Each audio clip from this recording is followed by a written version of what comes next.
general, y voy a dedicar, si puedo, a mi hermana Ana, que se la podía dado, y mi cuñado, porque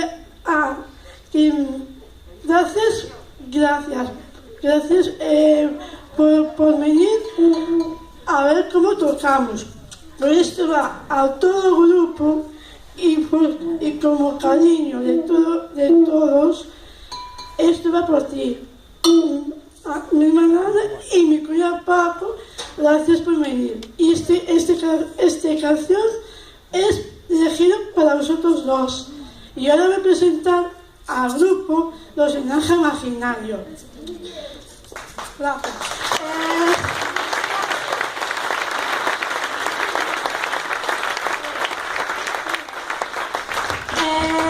Mira que hace burbujas, por ejemplo.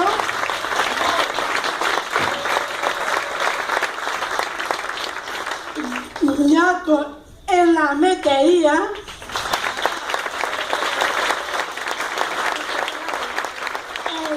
Toya Gómez canta, que es impresionante. Mañana Gómez con Rodolfo Costello Borjas. Y luego Estrella con el piano y con el contrato de melodía. Y de esta iglesia Junior toca las dos luces y eso. Y yo toco lo del melodillo y toco el piano de Roberto y más de las luces.